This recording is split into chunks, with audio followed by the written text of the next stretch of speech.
yam thina lu za ni ta seng na hai tar ga di hojik social media da Facebook ta maru ina ko khoi gi Sushmita Sen na Manipur gi miyam da makut hairamaga satpagi video ma aduda khoi gi Manipur gi sinau singi marak ta gi ama khatna hai tare kana ma khatna hanubi ga na tawdani amna phajada ba yamna ta ba da nungai ta luza da ba mawong da law ba gi video ma viral or pa da myam ubirangani aisu thengna jai ko aina haijaning badi khoi gi Manipur gi sinau sing se hoi ngakta ngausina bagi yona tawbadi orangani magi dusu ko ta seng namak Sushmita Sen bu kana tawbagi mawong da di oramoi adui tar ga su akhoi sinau sing se gyan ta da ba ma he marak mak te yawre ma sita seng nungai je deba akhoi gi Manipur sarkar na adagi akhoi gi darobat naurem hoina adu wana hotna jaraga akhoi gi पृथ्वी की कासिन कोया थुंगना मसक खंगने रिबा Miss Universe अमबु अखोगी celebrity अमबु मणिपुर की संगाई फेस्टिवल दे इनवाइट तौरिबे मरम से मयामनदी माई मसक तु येंगनबनी माई मसक तो अखोई मणिपुर मियाम सि उहन्नबनी काने खलम बयायबा होय अदुसु चुमम बयाय अदुदगी हेन मरु ओबे पोटसे करिनो हाबसे अखोई सि नाउसिंगी मरकसिंगदा खंगदबा खै यावबा मालेबा मा इनवाइट तौरिबे मरम सि करिनो हाय मतमदा लाअम्बसे सिना मरम ओरकांदा तोंगान तोंबा कंट्री कयादा पृथ्वी की तोंगान तोंबा कंट्री कयादा मागी फॉलोवर मिलियंस ऑफ फॉलोअर्स लेरिसे सिसिंगसिना खंगदोइनेबा मागी सोशल मीडिया अकाउंट अमदा इंस्टा दा हाइफेतंग संगाई फेस्टिवल की मरमदा हाइफेतंग शेयर तो मतमदा ओ हाइरिबस फेस्टिवल से मणिपुर दनी मणिपुर हाइबा मफम अम लई हाइबसे अदुमाइना डायरेक्टली और इनडायरेक्टली मसक ताक्तोइनेबा मियाम सिना खंगदोइनेबा अदुगी पोतो ज्ञान ताबीबा म संगेना खले अखोई सिनाउसिंगी मरकता होय आम मनदी हुजिकती यामना सौखले वखलोन से यामना एडवांस ओइरेना खंजे आई मणिपुर की सिनाउसिंग को अदुबु मरक मरकता सुमाइना खले यौरपसे मसी यामना नुंगाइती अदुगा पब्लिक प्लेटफॉर्म द थोलक पाइदी सोशल मीडिया यौथोरपसे वखलोन दो मदु याम नुंगाइती तसेंगना हाई मसक फजबगी हाई तारगदी अखोई मणिपुर की एक्टर एक्ट्रेस सिंग मणिपुर की लेरिबा आर्टिस्ट सिंग अदुकी मति मसक फजई talented so adum oi ko adubu moina reach out to base akhoi maruina manipur manung da oina ayam bano oi ko aduga moigi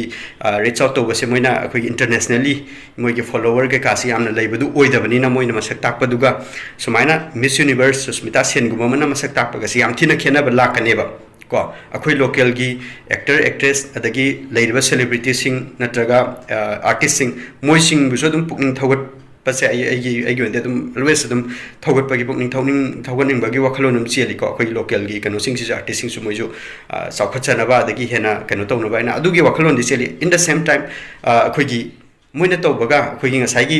miss Universe अमा नत्रगा सुस्मिता सेन गुमा वर्ल्ड वाइड एक्लेम तौबको अदुगुमा मिसा मन तौबगा सि खेनरकनेबा अदुना मरम ओरकनी सरकार ओरकांदनी सरकारना दगी देन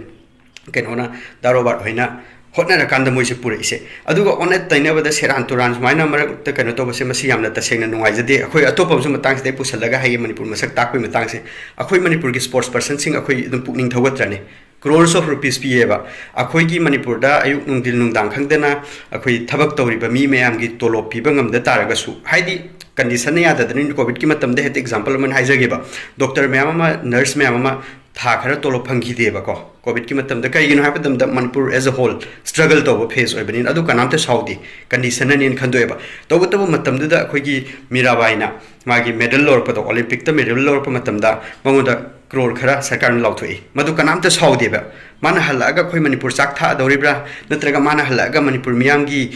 कई हाइतारे अवाना म्याम से कंदोरिब्रा ने कनाम ते क्वेश्चन तौदेबा तौद्रिसि करिगिनो हाय मतम द मागी रोल से तोंगाल लेबा अखोई म्याम तोलो मतम खरा फंगदसु कोना दुम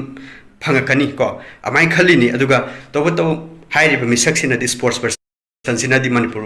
अखोई मणिपुर की मपालाना इंडिया की मपालाना मसक ताक मिसा म ओयेना मांगोंदे हेना मरु ओइबसे इंपोर्टेंस बिरकांदा अखोई म्याम संगगा एनकरेज तौरिनेबा अदुमाई तौदना सुमाइना सुस्मिता सेन गुम्बा मा नत्रगा अखोई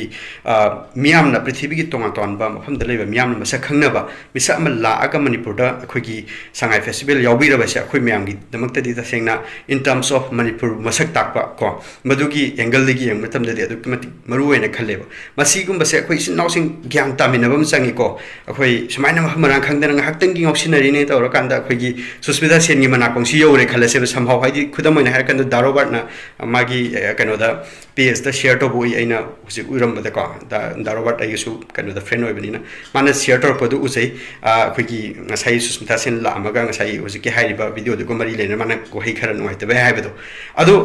खुदम ओइना हारकन दारोबाट न शेयर तौबसु आइदी मदुगी पोतु दारोबाट के अकाउंट दे कक्थर हनिंगे करिगिनो हाय मतमदा अखोइगी अतोप दारोबाट किदी असनाकंदा बॉलीवुड की ओइबे नत्रगा अतोप अतोप मागी लिंक अदुम लैजबनिना हाइबे अकाउंट दुदा कई खरि इबदो करी हाइरी नो नाइन हाइफेट हंगे खलसेबा दारोबाट न करियेना खुमदोइनो बिंगोंदा नंसे हनुबी हाइरीने हाइरुगद्रा हाइदी हाइरुब अदुकी मतिक इकाइनिंगाय ओइबा खोइगी हाइतारेको अदुम पोसा अमु ओइ दारोबाट न नुवाइतदना शेयर तौजरिनी अदो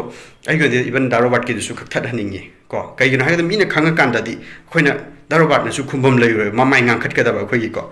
ब्लस तौगदबा अदुगुम पोषक तुम ओइबा दारोबाट की देसु खथत हनिंगे तसेंग हाइतारगदि होय नुवाइतबदुगी मैम खंगे हुजे अदगी देन सरकार ने एक्शन लौखटकदबा लैतारगसु अदुम लौखटफम तोप लौखचरकनी पर्सनल ओइन दुम हाइबियो अदुनि अदुगा इसिल नाउ सिंग सुमाइ तौबसिदि याम नुवाइते सुमाइ तौरैसे खोइ मणिपुर से खजिक्तंग माइदि खुमांग चाउसिनबाना खोइ मैम संग्र होटनरिनी आइगी वखलोंददि को अदि सरकार की साइट ओइबे अदि इंडिविजुअल्स दारोबाट होइगुंबा अदि अतैतिसु लैरिको सि वटनरिंगैसिदा सुमाइने हेता फरक ताजन बसे मसि तौबिगनु को मसिनी याम नुवाइतबदि वीडियो से समझबने मैम शेयर तौमिनसे